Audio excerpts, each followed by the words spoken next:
It's been a long time. Must be something big happening, huh? You all set? Well, thank you very much. It's a great day for me because I have a lot of confidence in this gentleman. And we're thrilled to swear in our new Secretary of Homeland Security, a great American patriot, to put it mildly, Markwayne Mullin.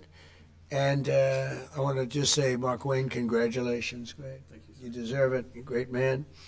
Let me also thank Secretary Mullin's beautiful family, including his wife, Christy. Thank you.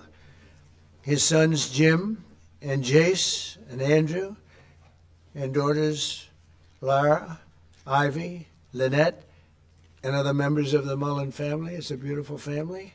And we know this guy, he's our big top wrestling guy. I won't wrestle him for anything. An all-American wrestler, huh? Good, you have good genetics in that family. Proud of you. Thanks as well to Attorney General Pam Bondi, Chairman Jason Smith, Congressman Josh Gottheimer, former Speaker of the House Kevin McCarthy, and many other friends that are gathered with us. It's a great group of people. For 13 years, Markwayne has represented the incredible state of Oklahoma, a state that I won 77 out of 77 counties 3 times in a row, so they like me there. Second was Ronald Reagan at 56. Did you know that? 56, it's not bad. But 77, it's 77 out of 77, I think, right? That's not bad. But he was there in Congress as a member of the House and then as an outstanding United States Senator. And he really has been outstanding. He's been a close and vital partner in helping us secure the border, stop migrant crime, end the scourge of illegal drugs, and make America safe again and make America great again. And he's a tremendous player. He worked with Tom Homan, worked with all of our people on the right, and many more. And everything he's done has been good. I say everything he touched, he's turned to gold. Now, but even in business, he was successful, in all fairness. And he was successful. And he said, I want to go into politics. I hope you're happy. But as the only Native American, I didn't know that, huh? Let me look at you. Well, I think that's all right. He's got great quality, I can tell you. He's the only Native American in the Senate. How many have been there before you? Do you know?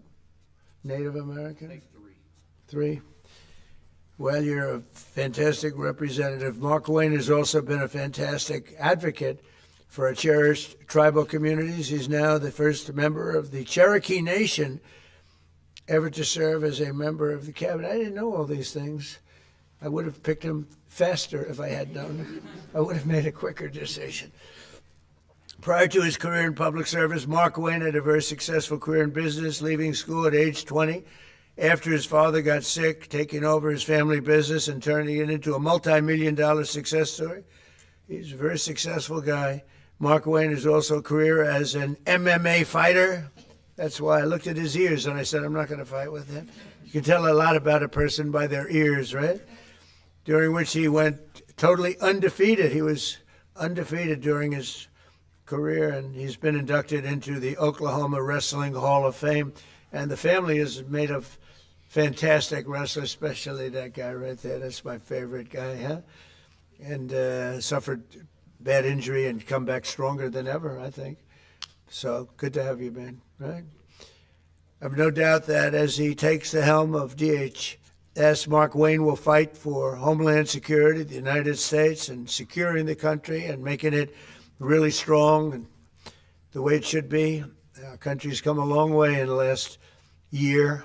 We set it up so beautifully, and then we had 4 years of horror. We had 4 years of disgusting horror, open borders, and things that nobody would even think of. You wouldn't even think of. 25 million people poured into our country, and we've gotten a lot of them out, but we have a lot more to go. 11,888 murderers came into our country. People came in from all over the world, from prisons and gangs, gang members, drug dealers, people from mental institutions, insane asylums. That's the mental institution times 2. And what they allowed to happen to our country can never be allowed to happen again, and it won't. With Markwayne, we have somebody that's strong, professional, and fair. As you know, the department that Markwayne takes over today is currently shut down by radical left Democrat thugs in Congress who have blocked all funding for DHS because they're trying to shield illegal alien criminals, gang members. They want to protect them from being taken out of the country, drug dealers, murderers. They're protecting them all. I don't know how people can vote for these people. You know, I see the midterms are close. I don't know what close means, but I don't know how people can vote for them. You take a look, men, they want men to be able to play in women's sports. They want transgender for everybody. Terrible, but that's the way it is. They don't want to give voter ID. They don't want voter ID for elections. They don't want proof of citizenship for elections. And then they get to vote. They do cheat, but I don't know, it's hard to believe they can cheat that much. Just in the past few days, we've seen the horrifying consequences of Democrats' deadly open border extremism. They want open borders, and they want to open the borders again if they have their chance, because they think they're going to get votes by doing that. On Thursday, a precious 18-year-old college student named Sheridan Gorman was shot and killed while she was walking in a park. She was just walking in the park, didn't do anything.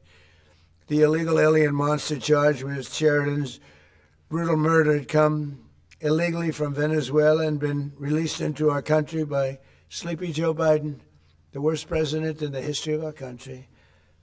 And I don't say that because I think he's fine, he's okay. I don't like him, dislike him. I talk about job performance. That's all I care about, job performance. Worst president in history. And Obama wasn't far behind, by the way. But he was then arrested and released again by Democrat governor, a real slob of a governor, J.B. Pritzker, in the sanctuary city of Chicago, which we could make safe in 2 months, I would say. 2 months if we sent in the group, Tom, right? 2 months would be good. 3 months, very good. 4 or 5 months, it would be great. But they would never call because they don't want to do that. All they have to do is call and ask for a little help. The Democrats in Congress do not care how much American blood they shed in their demented pursuit of open borders. From Sheridan Gorman to Jocelyn Nungary and Laken Riley, their quest to flood our country with illegal aliens has left countless American victims in its wake. They never change, do they? They see what's happening. They never change. That's what they want. They want to get the votes. With sanctuary and sanctuary cities going at levels that they are, and we've ended a lot. We've done a lot. But for some reason, they love it. It's a sanctuary. You know, sanctuary cities are it's really a sanctuary for criminals.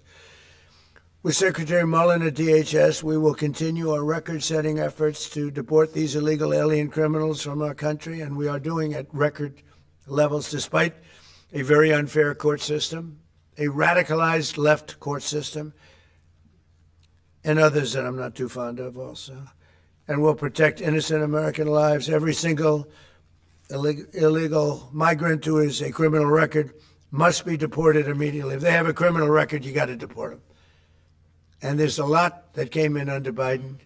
And Kamala, the great border czar, Kamala, who never went to the border, never called Border Patrol, never once called Border Patrol. Can you imagine that, Jim?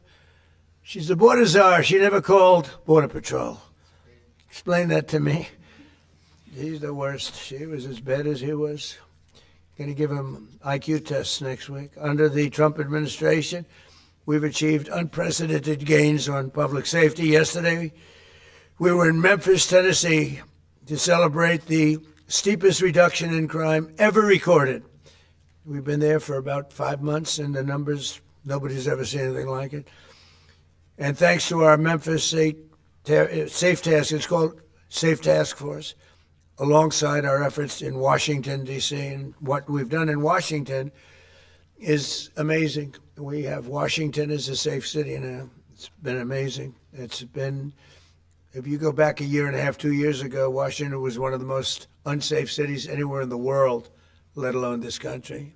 And now we have a very safe city. And what they've done with all of the people working, many of the people standing right there, has been incredible. And now we're going to see all of our cities take a big step because of Markwayne. In 1 year, my administration, we've created the most secure border in the United States history. and the largest drop in illegal immigration ever recorded, slashed the illegal fentanyl crossings on our border by 64%, and accomplished the largest decline in the murder rate in the history of our country, bringing it down to 1900. That's before my father was born. My father was born a little bit after that. He wouldn't be happy mentioning this because he never liked talking about age, but he lived to be a ripe old age, but that's before my father was born. Think of it, 1900, we have a record, 1900. Murders last year were at the lowest level in 125 years, and we're making America safe again. We're doing it at levels that everything we're doing, we're making great. The border is great, the military is great. We're having, by the way, a tremendous success, as you know, in Iran. We had one in Venezuela, now we're having one in Iran. They have no Navy left. They have no Air Force left. They have no anti-aircraft equipment left, no radar left, no leaders left. The leaders are all gone. Nobody knows who to talk to. But we're actually talking to the right people, and they want to make a deal so badly. You have no idea how badly they want to make a deal. And we'll see what happens. I want to thank Pete Hegseth. The job you're doing over there is really incredible. You and the general and all of the other generals and colonels and captains and majors and everybody else, right? It's a perfect, amazing thing. We make the best military equipment in the world. Now we're going to make it faster. We want to get it faster, but we make the best in the world. We're doing a job. So I'd like to ask Attorney General Bondi to come and do the honors of swearing in a man who's going to do a phenomenal job for our country. And I tell you, your family has to be very proud. You have to be very proud. Everybody wanted this job. I said, there's one man for this job, and I have no doubt he's going to be fantastic. Thank you, Pam. Come on over. Thank you.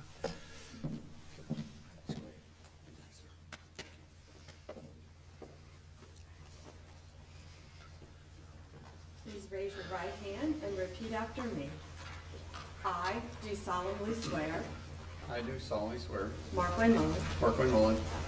That I will support and defend the Constitution of the United States. That I will support and defend the Constitution of the United States. Against all enemies, foreign and domestic. Against all enemies, foreign and domestic. And that I will bear true faith and allegiance to the same. And I will bear true faith to allegiance and do the same.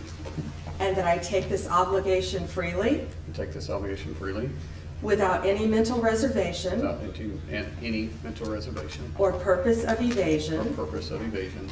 And that I will well and faithfully. And that I will well and faithfully. Discharge the duties of the office. Discharge the duties of the office. On which I am about to enter. Which I am about to enter. So help me God. So help me God. Congratulations, Secretary. Hey.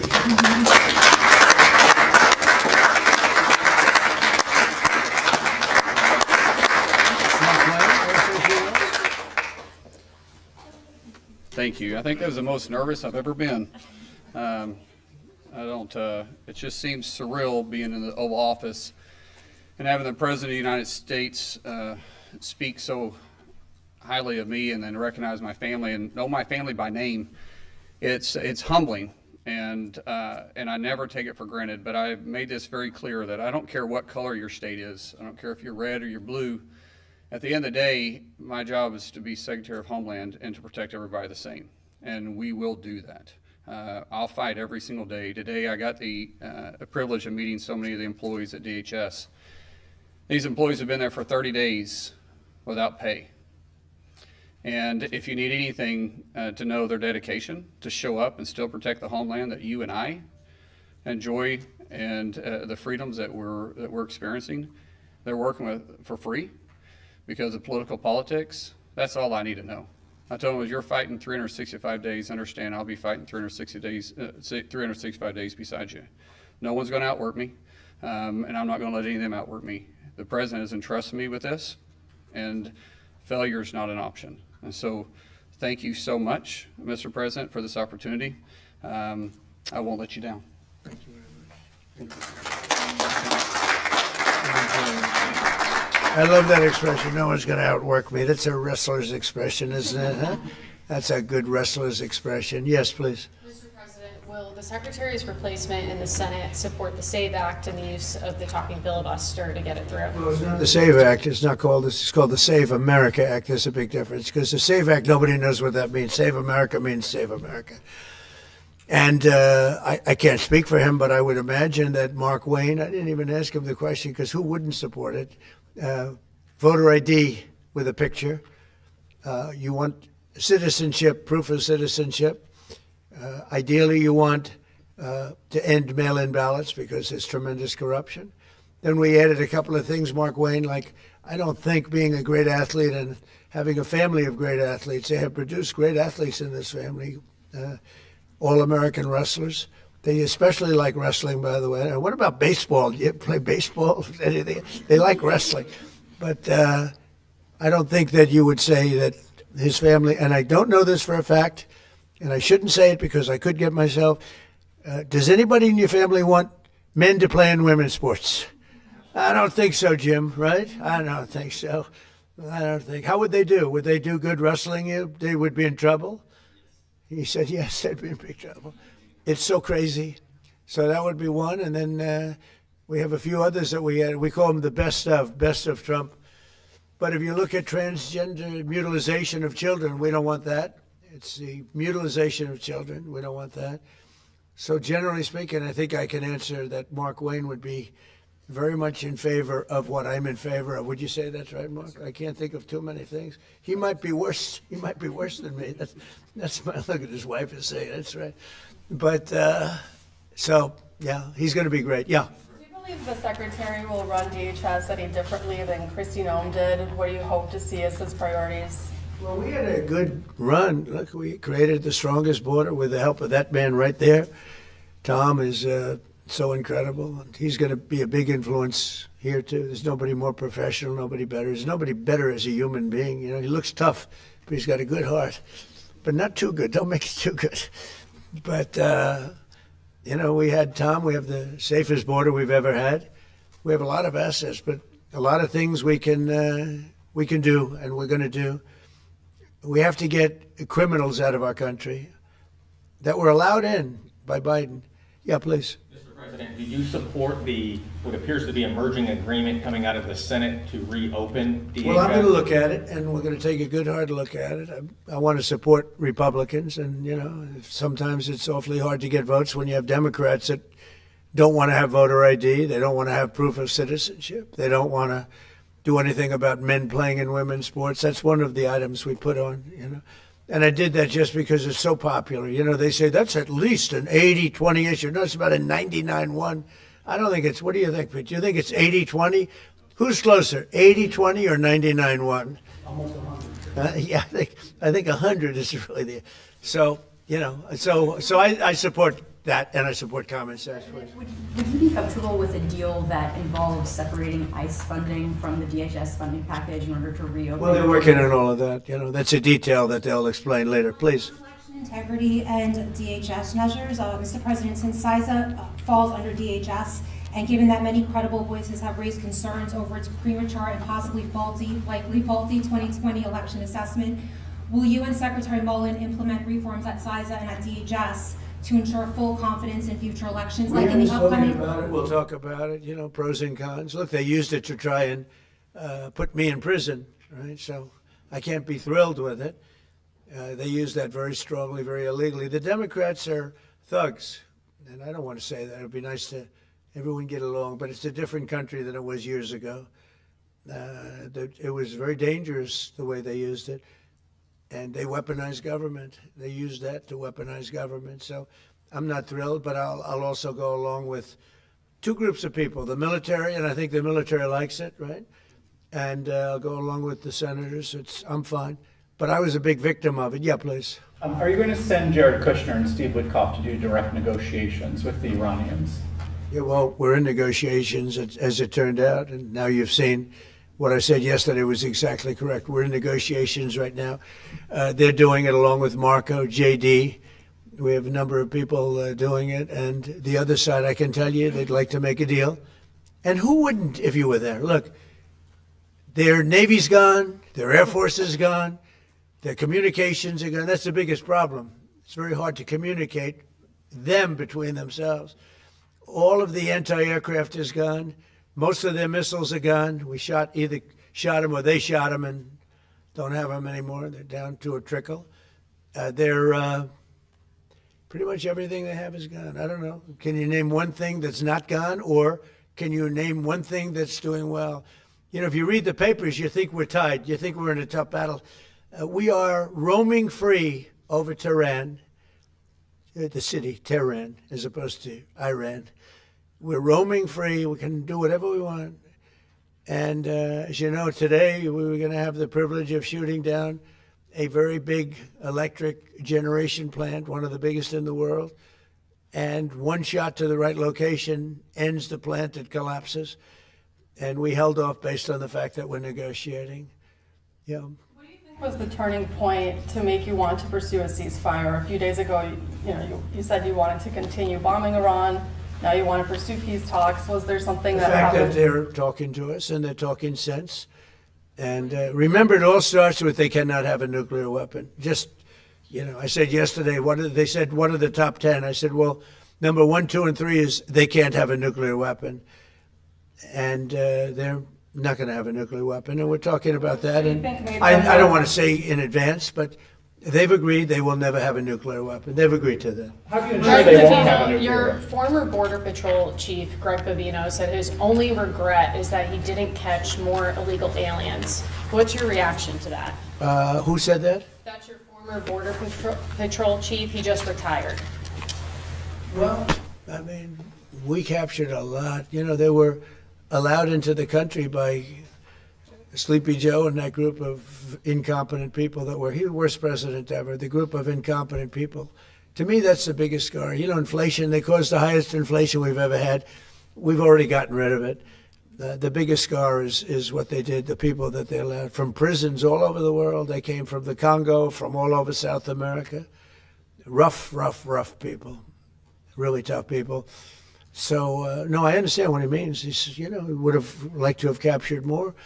I'm not capturing so much as removing. We're removing thousands of people, and many are self-deporting because we're going after them so powerfully that they're self-deporting. So I'm going back. I think that's one of the big unkept secrets. We have thousands and thousands of people, and they're self-deporting. They're going back to where they came from. But what we want really is the criminals. We're really focused on those criminals, getting them out. Yeah. What's your message right now to Democrats and also to Americans that are stuck in airports? Is really devastating watching it online because Democrats won't fund DHS.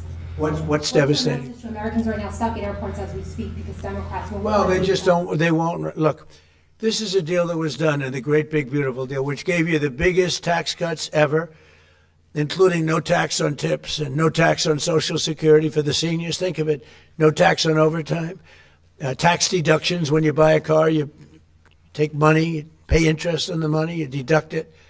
We've never had that for people buying cars, if it's an American car, only if it's an American car.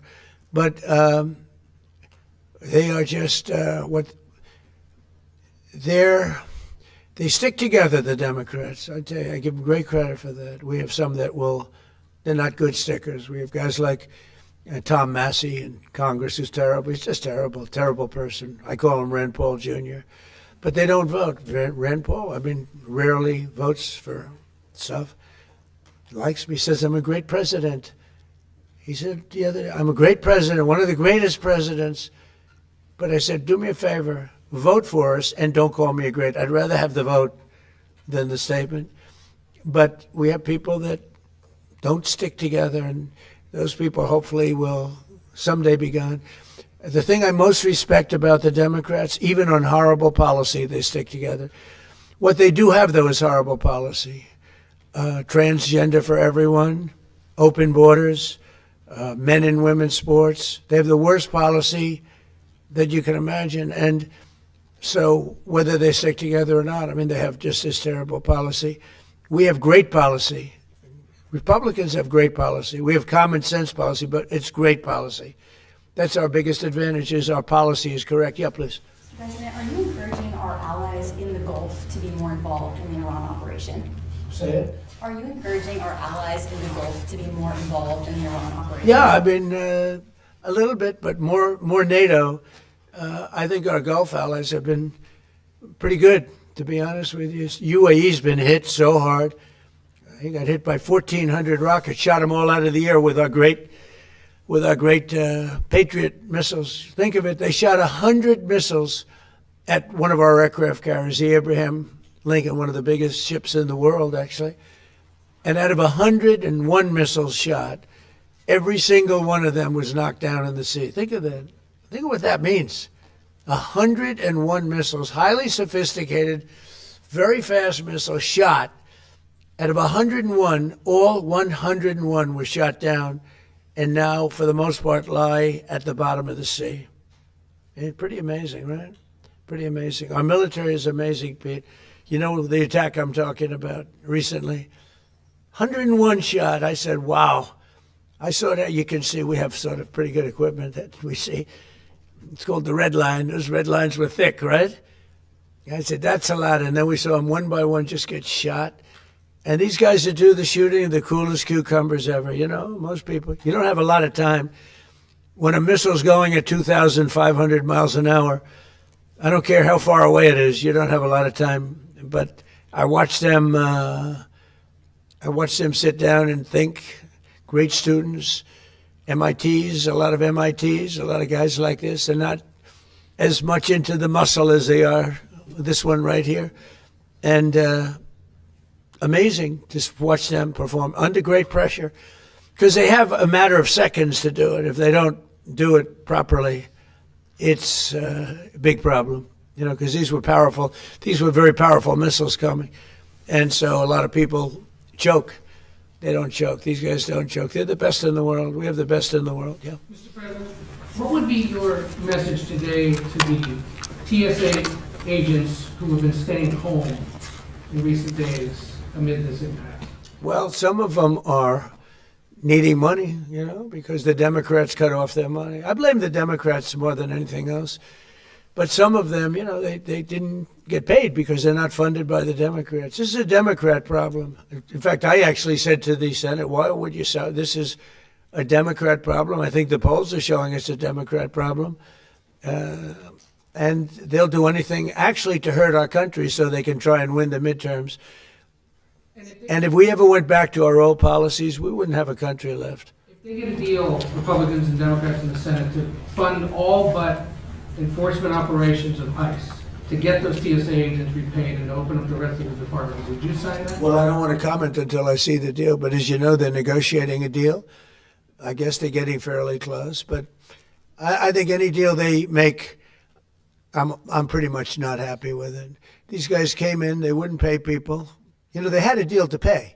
They had to break their deal. The Democrats broke the deal that we had. It was all done. Everything was fine. And then they just said, well, we're not going to pay anymore. And they hurt our country. And at a very difficult time because, you know, we are at, as they would say, a war. They call it a war. I call it a military operation, a very successful one, successful like nobody's ever seen before. Hey, Venezuela was equally as successful. That was a great thing. No, the Democrats had a deal. It was a done deal. And then they said, well, we're not going to pay. And so a lot of people suffered over that and put our country in danger. You have another question? You haven't been here in a while. Well, Iran, can you give us any more sense of who exactly in Iran it is, either Witkoff, Kushner, and others are speaking with? Yeah, we had, I hate to say this in front of these young people. They're not children.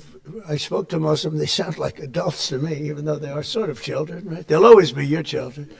But I hate to say it, but we killed all their leadership. And then they met to choose new leaders, and we killed all of them. And now we have a new group, and we can easily do that, but let's see how they turn out. We have really regime change. You know, this is a change in the regime because the leaders are all very different than the ones that we started off with that created all those problems. So this was, I think we can say, Jason, this is regime change, right? What makes you trust them? I don't trust anybody. I don't trust you. I mean, that's only because I know you. But if I didn't know you, I'd probably have more trust. But I don't trust anyone. Why do you say that? Why do you say what makes you trust? Do you think I trust them? I don't trust them. Then why bother talking to them? Because they're going to make a deal. They're going to make a deal. They did something yesterday that was amazing, actually. They gave us a present, and the present arrived today. And it was a very big present worth a tremendous amount of money. And I'm not going to tell you what that present is, but it was a very significant prize. And they gave it to us, and they said they were going to give it. So that meant one thing to me: we're dealing with the right people. Is that nuclear related? No, it wasn't nuclear related. It was oil and gas related, and it was a very nice thing they did. But what it showed me is that we're dealing with the right people. Because, you don't know, because the leadership was killed, all gone. Khomeini, all gone, as the expression goes, the past supreme leader. And then the new supreme leader was racked up, at a minimum racked up pretty good, and everyone else was gone. And then many of the people in the third tier are gone, but we're dealing with a group of people that I think turn out, and the present, the gift they made to us was very significant, and they said they were going to do it, and it happened, and they're the only ones that could have done it. Jennifer? Was it related to the Strait of Hormuz and the flow of? Yeah, it was related to the flow and to the strait, yeah, it was. Are you negotiating on who's going to control the strait from now on? No, we'll have control of anything we want. Look, if we can end this without more lives being down, without knocking out $10 billion electric plants that are brand new and the apple of their eye, I'd like to be able to do that, But they can't have certain things. I mean, you know the things. I don't have to go over the list, but again, it starts with no nuclear weapons, and they've agreed to that. There won't be any nuclear weapons. They're not going to have, and they're not going to have enrichment, any of those things. But look, I hate to say that we're in a very good bargaining position, and I hate to say that they're defenseless because, until that last missile is fired, they have little power. But we are in about the best bargaining position. We're way ahead of schedule. And again, they have no Navy and they have no Air Force and they have no missile protection, and most of their missiles are gone.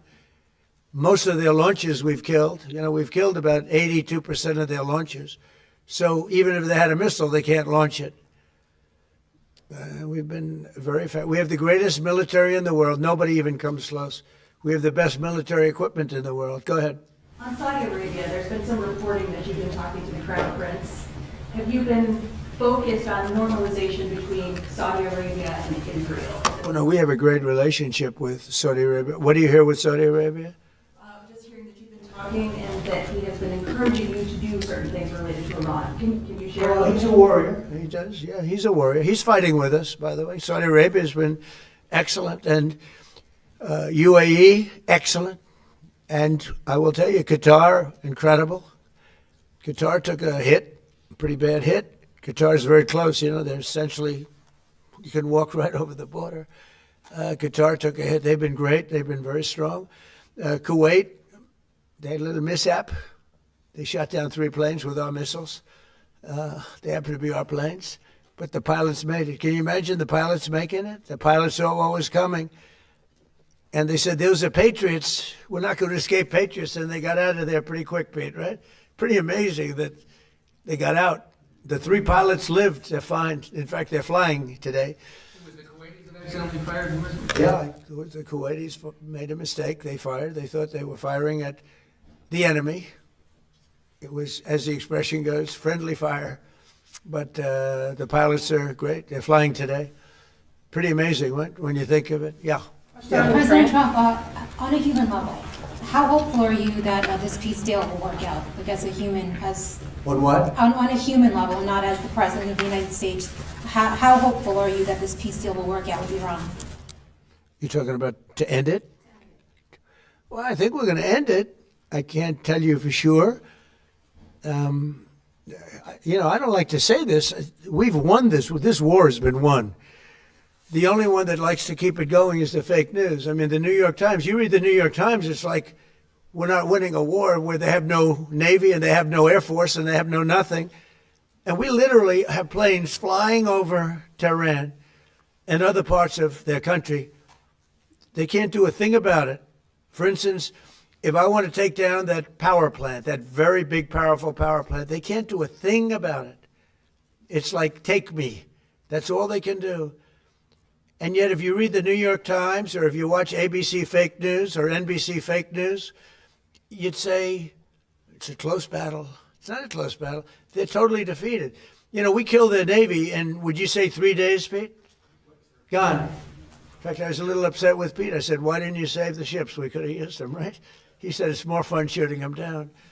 But the Navy was wiped out in a very rapid order. Pretty impressive for you guys, you champion wrestlers, right? When you hear this stuff.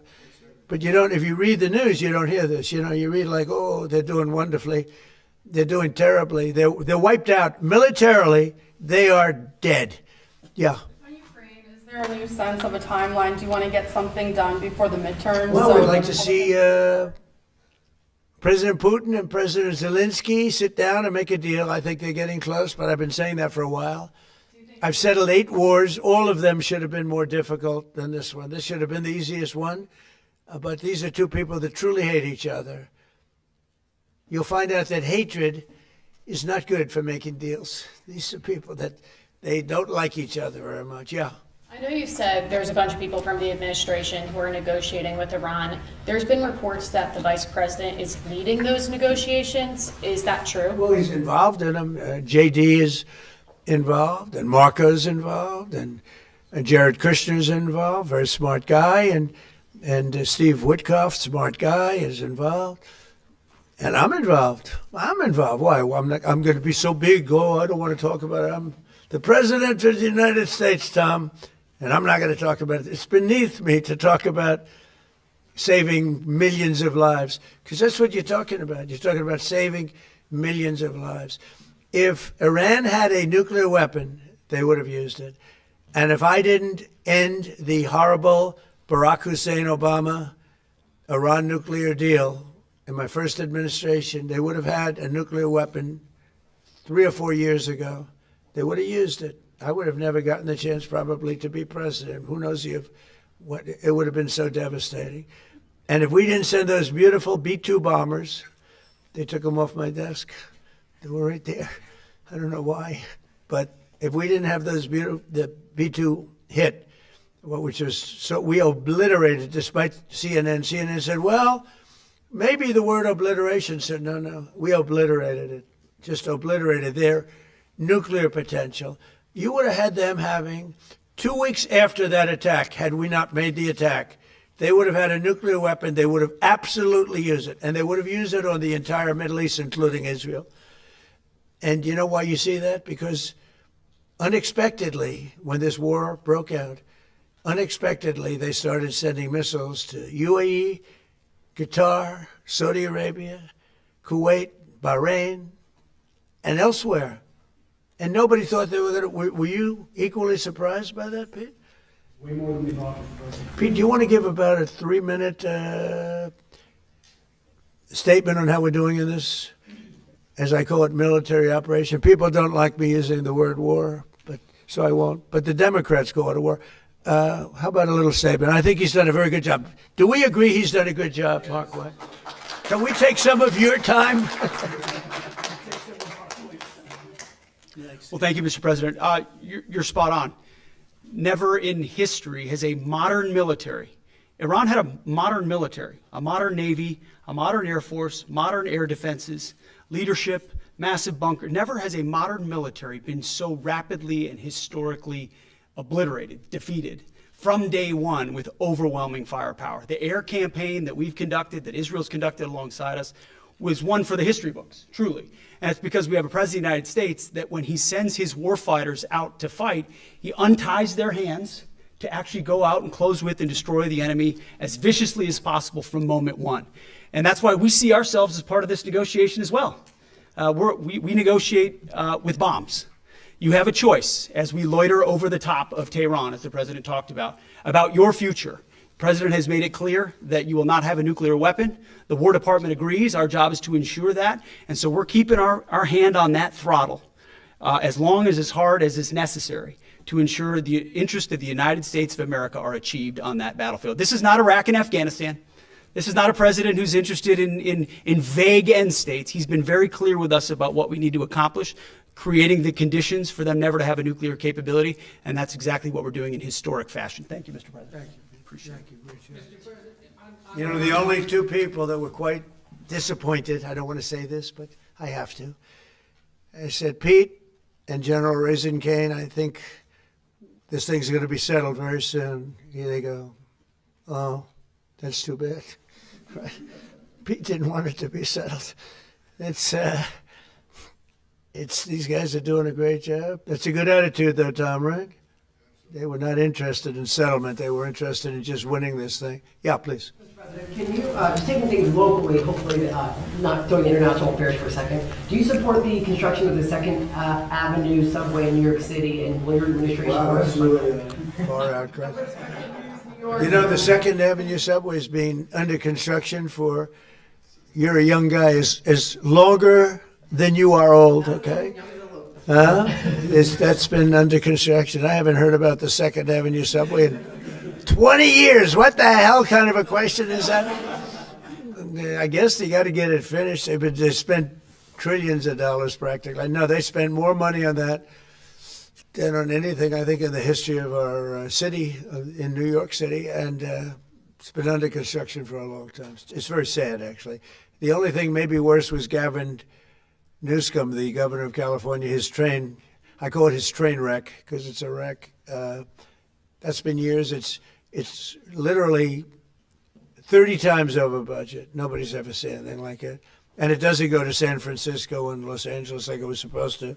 They decided to cut it way short because there was no way they could finish it. But it's one of the worst. I've never seen anything like it. Other than the worst, the Federal Reserve building for almost $4 billion, little building that's going to cost a renovation for $4 billion, headed by our highly incompetent head of the Federal Reserve.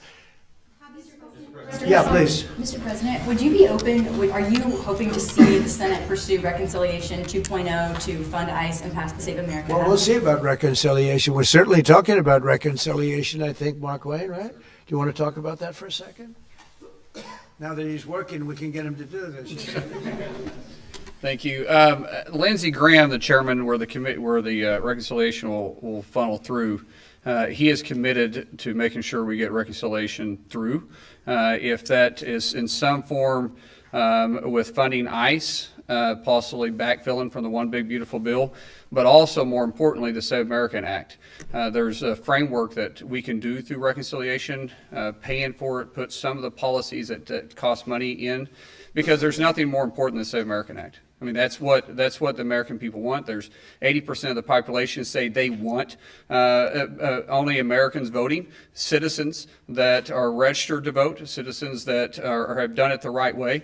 And I believe that everybody wants an election integrity. So fortunately, Lindsey Graham has said through reconciliation, he's willing to put the framework out for that.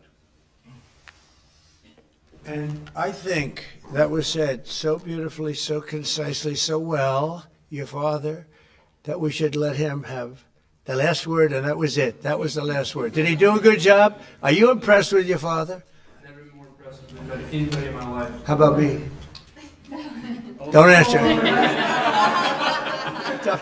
Don't answer. Don't answer. No, you like your father better, okay? Come here. Look at this guy. Come here. This guy, don't wrestle him. We'll steal over here. All right. I want to thank the family, because without the family, he's not here. You know, he's a different person. And that goes especially for Mom, who looks like she's about 22 years old. I don't know. I see these kids, but she looks very young. But it's a great couple. Congratulations to you both. Thank you. Thank you, Mark. Thank you. Thank you very much, everybody. Thank you. Thanks. Come on in.